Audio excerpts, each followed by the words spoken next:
ሰላም ተማሪዎች እንዴት ናችሁ? ሁሉ ሰላም፣ ሁሉ ፒስ፣ ሁሉ መልካም። ክላስ አሪፍ ነው? በጣም አሪፍ። በዛሬው ሌሰናችን ወይም በዛሬው ቶፒካችን ደግሞ ኢኮኖሚክስ ግሬድ 10 ዩኒት 2 ከሚካተቱ ቶፒኮች መካከል ለዛሬ የምንመለከተው 2.2.2 changes in quantity supply and changes in supply የሚለውን ይሆናል። ይህ ምን ማለታችን ነው ብለን በምንመለከትበት ጊዜ የሚቀርበው ሰፕላይ መጠን ሲቀየርና እንዲሁም ራሱ ሰፕላይ ወይም አቅርቦቱ ሲቀየር ምን ይመስላል የሚለውን ነገር በግራፍ የምንመለከት ይሆናል ማለት ነው። ኤሲ ስታርትድ እንጀምር። ቪዲዮውን ስላቋረጥኩባችሁ በጣም ይቅርታ፣ ግን ይህን ቻናል እስካሁን ድረስ ሰብስክራይብ አላደርጋችሁ፣ ሰብስክራይብ አድርጉ። ይህን ቪዲዮንም እስካሁን ላይክ አላደርጋችሁትም፣ ስለዚህ ላይክ አድርጉ አድርጉ እንጂ። እሺ ስላደረጋችሁ እናመሰግናለን። ቀጥታ ወደ ቪዲዮ እንመለስ። change in quantity supply ምንድነው ብለን በምንመለከትበት ጊዜ stated earlier as the price of a good increase the quantity supply of increase። ከዚህ በፊት እንደተመለከትነው ስፔሻሊ ኳንቲቲ ወይም ሰፕላይ ምን ላይ ዲፔንደንት ነው ብለን ነበር? ፕራይስ ላይ ዲፔንደንት ነው ብለን ነበር። ፕራይሱ ሲጨምር ሰፕላዩ እንደሚጨምር፣ ፕራይሱ ሲቀንስ ደግሞ አብሮ ሰፕላዩ እንደሚቀንስ ተመልክተን ነበር። ይህን ነገር እስቲ ግልጽ ለማድረግ በግራፍ እንመልከተው። መጽሐፋችሁ ላይ ያለውን ግራፍ በምንመለከትበት ጊዜ ኤ ብሎ ቀስት አድርጎ ቢ ብሎ ደግሞ ቀስት አድርጎ ሲ ይላል። ይሄ የሚያሳየን ምንድነው ብለን በምንመለከትበት ጊዜ ስፔሻሊ እዚህ ጋር ልብ በሉ። ይሄ ግራፍ ላይ ፕራይስ አፌክት አለ ወይም ፕራይስ ላይ ዲፔንደንት የሆነ አሊያም ዋጋው ላይ ዲፔንደንት የሆነ ግራፍ ነው። ስለዚህ ይሄ የሚያሳየው ኤ ብሎ ቢ ብሎ ሲ ብሎ በቀስት ወደ ላይ የሚያሳየን ነገር እንዲሁም ፖይንቶቹ ወደ ላይ የሚሄዱት ኳንቲቲው እየጨመረ ነው እያለን ነው። ይሄ ማለት ዘሴም ታይም ፕራይሱም እየጨመረ እንደሆነ ያሳየናል ማለት ነው። በሌላ በኩል ደግሞ ግራፉ አጠገብ ያለውን ቀስት ተመልከቱ። ቀስቱ ወደ ታች እየወረደ ነው። ይሄ ደግሞ ምን ማለት ነው ብለን በምንመለከትበት ጊዜ ስፔሻሊ ከላይኛው ፖይንት ወደ ታችኛው ፖይንት፣ ከታችኛው ፖይንት ደግሞ ድጋሜ ወደ ታችኛው ፖይንት የሚሄድ ከሆነ ይሄ ግራፍ ምን ያሳየናል? ፕራይሱ እየቀነሰ እንደሆነ አት ዘ ሴም ታይም ደግሞ ሰፕላዩ ወይም ኳንቲቲው እየቀነሰ መሆኑን ያሳየናል ማለት ነው። ስለዚህ ይሄ ግራፍ በአጭሩ ፕራይሱ ሲጨምር ሰፕላዩ እየጨመረ እንደሆነ፣ ፕራይሱ ሲቀንስ ደግሞ አት ዘ ኤንድ ኦፍ ዘ ዴይ ሰፕላዩ እንደሚቀንስ የሚያመለክት ግራፍ ነው። አላችሁ? ከኔ ጋር ናችሁ? የማወራው ግልጽ ነው? በጣም አሪፍ። ስለዚህ በአጭሩ ቼንጅ ኢን ኳንቲቲ ኦፍ ሰፕላይ ማለት ይሄ ነው። ሌላኛው ነገር ደግሞ ቼንጅ ኢን ሰፕላይ ነው። ራሱ ሰፕላይ ሲለወጥ ምን ማለታችን ነው ብለን በምንመለከትበት ጊዜ this kind of change refers shift the portion of the supply curve caused by a change in something other commodity especially ይሄኛውም ደግሞ ግራፍ በምንመለከትበት ጊዜ እዚህ ግራፍ ላይ ፕራይስ ወይም ዋጋ ምንም አይነት ተጽዕኖ ወይም ምንም አይነት አፌክት አያደርግበትም። ከፕራይስ ውጪ ወይም ከዋጋ ውጪ ያሉ ነገሮች ናቸው እነዚህን ሰፕላይ እንዲጨምር ወይም እንዲቀንስ የሚያደርጉት ማለት ነው።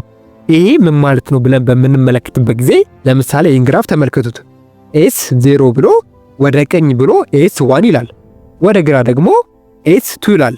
ይሄ ምን ማለታችን ነው ብለን በምንመለከትበት ጊዜ ከኤስ 0 ወደ ቀኝ ወይም ወደ ኤስ 1 ሄደ ማለት ስፔሻሊ ሰፕላዩ እየጨመረ ነው ወይም ኳንቲቲው ኢንክሪዝ እያደረገ ነው ማለት ነው። በተቃራኒው ደግሞ ከኤስ 0 ወደ ግራ ወይም ወደ ሌፍት አሊያም ወደ 2 ቁጥር ቀስቱ ደግሞ ከሄደ አሊያም የሄደው ቀስትን ደግሞ ሰፕላዩ ወይም ኳንቲቲው ዲክሪዝ እያደረገ ነው ማለት ነው። ግልጽ እንዲሆንላችሁ በአንድ ኤግዛምፕል ይህን ነገር ለመስራት እንሞክር። ለምሳሌ እናንተ እጃችሁ ላይ 200 ብር አለን በል። ስለዚህ ኤስ 2 ላይ ለምሳሌ 8 ኪሎ፣ ኤስ 0 ላይ ደግሞ 5 ኪሎ እንዲሁም ኤስ 1 ላይ ደግሞ 9 ኪሎ የሆኑ ነገሮች አሉ አለም ፕሮዳክቶች አሉ በል። ለምሳሌ ብርቱካን በለው። እነዚህ ነገሮች ብርቱካን ናቸው። ለምሳሌ ኤስ 2 ላይ ያለው 8 ኪሎ ብርቱካን አለ፣ ኤስ 0 ላይ 5 ኪሎ ብርቱካን አለ፣ ኤስ 1 ላይ ደግሞ 10 ኪሎ ብርቱካን አለ። እናንተ በያዛችሁት 200 ብር ከፈለጋችሁ ኤስ 2 ላይ ያለውን 8 ኪሎ ብርቱካን፣ ከፈለጋችሁ ደግሞ ኤስ 0 ላይ ያለውን 5 ኪሎ ብርቱካን፣ ከፈለጋችሁ ደግሞ ኤስ 1 ላይ ያለውን 10 ኪሎ ብርቱካን መግዛት ትችላላችሁ። ይሄ የእናንተ መብት ነው። ፕራይሱ ተመሳሳይ ነው። ፕራይሱ አይጨምርም አይቀንስም።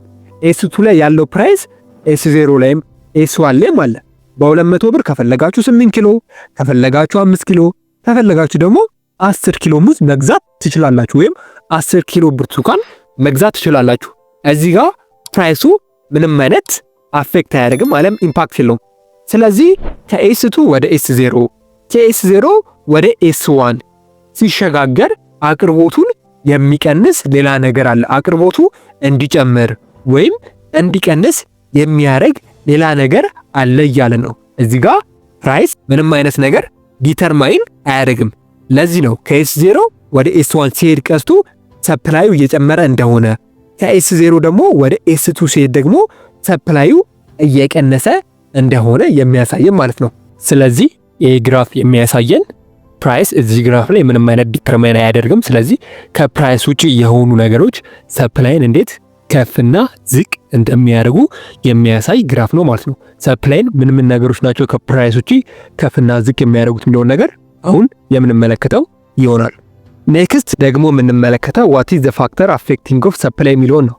ይህ ማለት አቅርቦት እንዲጨምር ወይም እንዲቀንስ በገበያ ውስጥ እንዲገኝ ወይም እንዳይገኝ የሚያደርጉ ፋክተሮች ወይም ሁኔታዎች ምንድናቸው ብለን የምንመለከት ይሆናል።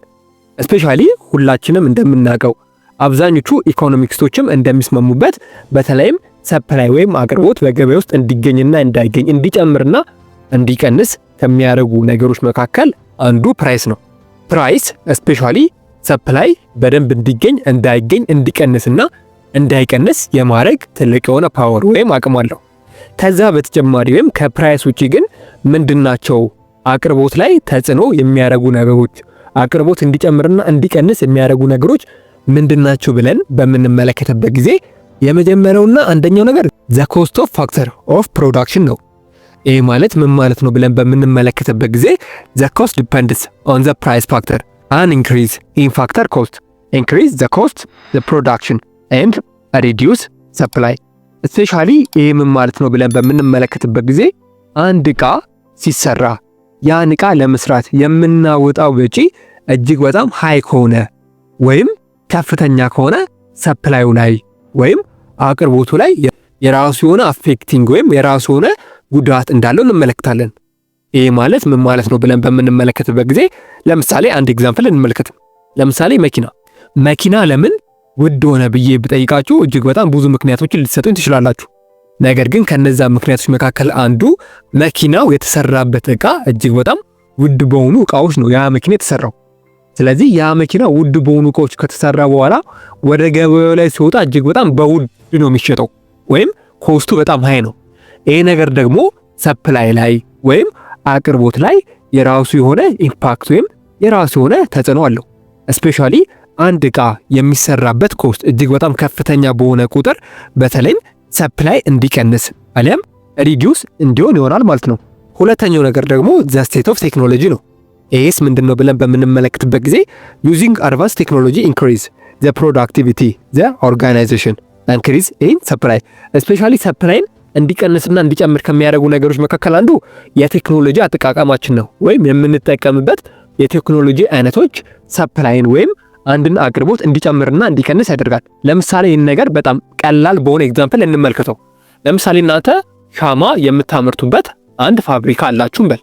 ስለዚህ ሻማውን በእጃችሁ ብታመርቱት ነው እጅግ በጣም ብዙ የሆነ አቅርቦት ወደ ገበያው ላይ ወይም ወደ ማርኬቱ ላይ ልታወጡ የምትችሉት፣ ወይ ሻማውን በማሽን ብታመርቱት ነው ከፍተኛ የሆነ ሰፕላይ ወይም አቅርቦት ልታመጡ የምትችሉት። ይሄ በጣም ቀላል ነው። በማሽን ስትጠቀሙ የምታመርቱት ነገር እጅግ በጣም ሃይ ይሆናል ወይም ይጨምራል። በእጃችሁ ከሆነ ግን ይቀንሳል። ለምሳሌ በቀን በእጃችሁ 100 ሻማ የምትሰሩ ከሆነና በማሽን ከሆነ ደግሞ 1000 ሻማ የምትሰሩ ከሆነ ይሄ ትልቅ የሆነ ጋፕ አለ።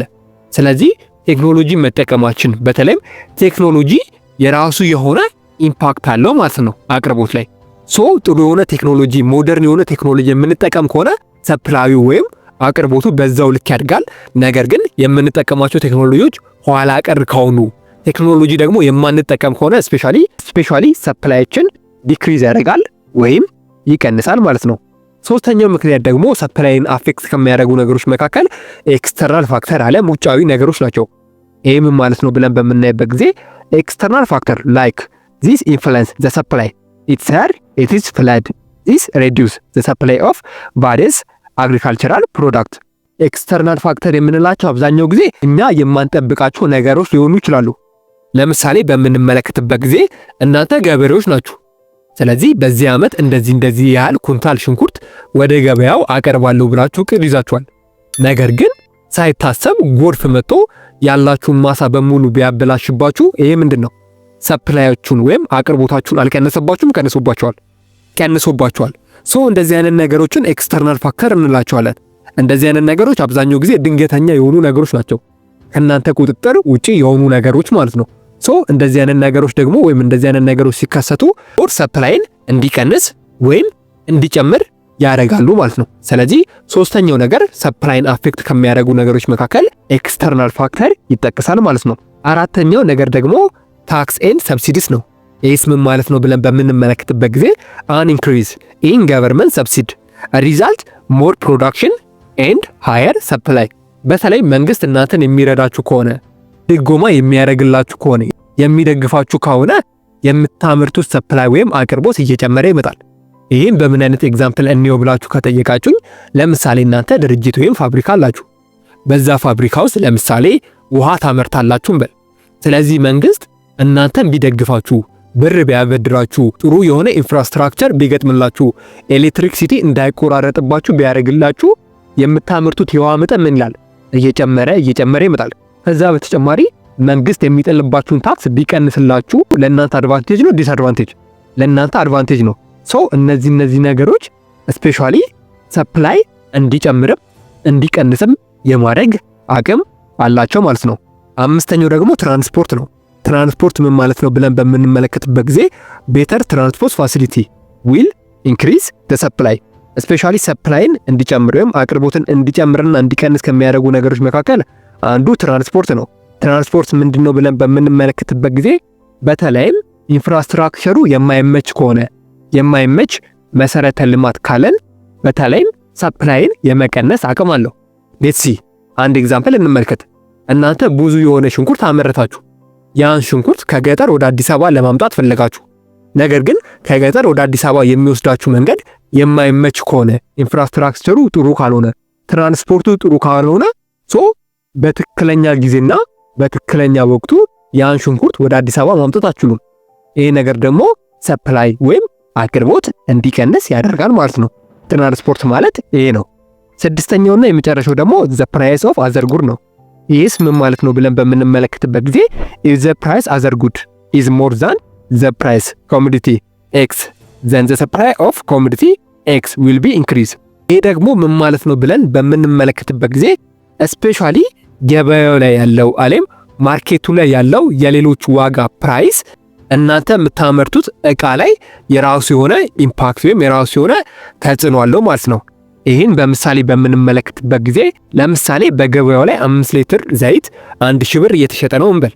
እናንተ ደግሞ ዘይት ማምረቻ አላችሁ።